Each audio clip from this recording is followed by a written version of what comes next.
السلام علیکم۔ اپنی سرزمین پر پاؤں رکھتے ہی میں خوشی سے کھل اٹھا تھا۔ پردیس میں رہ کر اپنوں کے لیے تڑپنا کتنا مشکل ہے، یہ بات صرف ایک پردیسی ہی جان سکتا ہے۔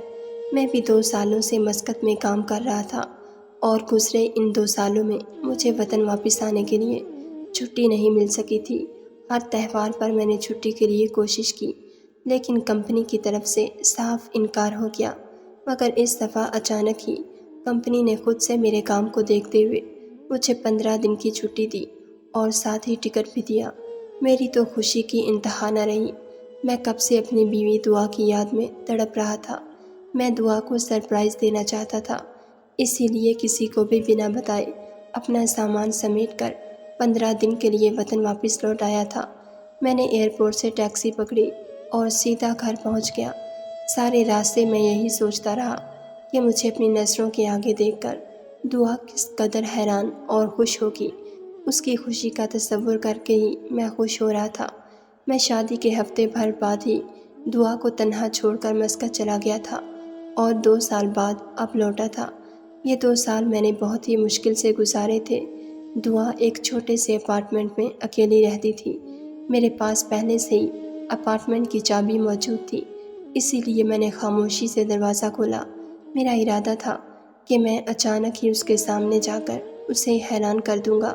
مجھے کیا خبر تھی کہ میں خود ہی حیران رہ جاؤں گا۔ دروازہ کھول کر دبے پاؤں میں اپارٹمنٹ میں داخل ہو گیا تھا۔ رات کے 1 بجے کا وقت تھا۔ یقیناً دعا کمرے میں ہی تھی، کیونکہ بہت ہی زیادہ خاموشی ہو رہی تھی۔ جیسے ہی میں کمرے کے دروازے پر پہنچا، میرے قدموں تلے سے زمین نکل گئی۔ اندر کے منظر نے مجھے لرزا کر رکھ دیا تھا۔ میں سوچ بھی نہیں سکتا تھا کہ میری بیوی میرے پیچھے یہ سب کر رہی ہوگی۔ میرا سر چکرا کر رہ گیا تھا۔ ماضی کا ایک ایک لمحہ میری آنکھوں کے سامنے تھا۔ دعا تو میری محبت کے گن گاتی تھی، وہ تو میری وفادار بیوی تھی۔ پھر یہ سب کیا تھا؟ اپنی بیوی کو میں نے جس حال میں دیکھا تھا، اسے بیان کرنا بھی میرے لیے ناممکن تھا۔ میرا نام فراز تھا اور 25 سال کی عمر میں مجھے اچانک ہی دعا سے محبت ہو گئی تھی۔ وہ میری بہن کے سسرالی رشتہ داروں میں سے تھی اور میں نے اسے اپنی بہن کی شادی پر ہی دیکھا تھا۔ وہ بالکل ویسی ہی تھی جیسی لڑکیاں مجھے پسند تھیں، شوق، چنچل، بے باک، فیشنیبل۔ وہ میرے بہنوئی کی خالہ زاد بہن تھی، لیکن شادی میں اس طرح آگے آگے تھی جیسے وہی میرے بہنوئی کی سگی بہن ہو، جبکہ اس کی سگی بہنوں کا تو اتا پتہ ہی نہیں تھا۔ ہر کوئی دعا کی خوبصورتی کو سراہ رہا تھا اور اس کی تعریف کر رہا تھا۔ اس کا بے باک انداز سب کی نظروں کا مرکز بن چکا تھا اور میں بھی انہی لوگوں میں سے ایک تھا جو اس پر اپنا دل ہار بیٹھے تھے۔ مہندی کی رات اس نے فنکشن میں ایسا ڈانس کیا کہ دیکھنے والے مدہوش ہو گئے۔ سب کی طرح میں نے بھی اپنے موبائل کے کیمرے میں اس کا ڈانس ریکارڈ کر لیا تھا اور گھر آنے کے بعد کئی دفعہ دیکھا تھا۔ اس کی خوبصورتی تو اس ڈانس میں مزید نمایاں ہو رہی تھی اور میرا دل بری طرح دھڑک رہا تھا۔ ولیمے تک میری دعا سے اچھی بات چیت ہو چکی تھی اور ہم دونوں میں نمبروں کا تبادلہ بھی ہو گیا تھا۔ میری بہن کی شادی تو ختم ہو گئی تھی، لیکن میرا دعا کے ساتھ ایک رشتہ بن گیا تھا۔ ہم دونوں گھنٹوں فون پر باتیں کرنے لگے تھے اور دوستی کے نام پر شروع ہونے والی یہ بات چیت کچھ ہی ہفتوں میں محبت میں بدل گئی تھی۔ دعا نے جب مجھے بتایا کہ اس کے لیے بہت ہی زیادہ رشتے آنے لگے ہیں، تو میں نے فوراً ہی اپنی امی سے بات کی کہ وہ میری اور دعا کی شادی کروا دیں۔ میری بات سنتے ہی میری ماں کو پتنگے لگ گئے اور وہ کہنے لگیں کہ پورے زمانے میں تجھے دعا جیسی لڑکی کے علاوہ اور کوئی نظر نہیں آیا۔ تو نے دیکھا نہیں شادی میں کیسے تتلی بنی گھوم رہی تھی؟ تو نے دیکھا نہیں تھا کیسے سارے مردوں کی نظریں اس پر جمی ہوئی تھیں اور وہ کیسے غیر مردوں کے درمیان ناچ رہی تھی؟ اسے روکنے والا بھی کوئی نہیں تھا۔ اس کے گھر والے بھی اسی کی طرح بے حیا ہیں۔ اماں کی بات سن کر مجھے غصہ آ گیا تھا۔ میں نے اماں سے کہا کہ وہ صرف 17 سال کی ہے، اپنی عمر کے لحاظ سے وہ تھوڑی شوخ اور چنچل ہے، لیکن اس کا یہ مطلب نہیں کہ وہ کوئی بد کردار لڑکی ہے۔ شام تک اماں نے یہ بات میری بہن جویریہ کے گوش گزار کر دی اور وہ بھی شام کو ہی گھر چلی آئیں اور آتے ہی مجھ پر غصہ ہونے لگیں کہ تجھے میرے سسرال کی سب سے خراب لڑکی ہی نظر آئی تھی، وہ تیرے بہنوئی کے ارد گرد ہی نظر آتی ہے۔ مجھے تو اس کی نیت ہی ٹھیک نہیں لگتی۔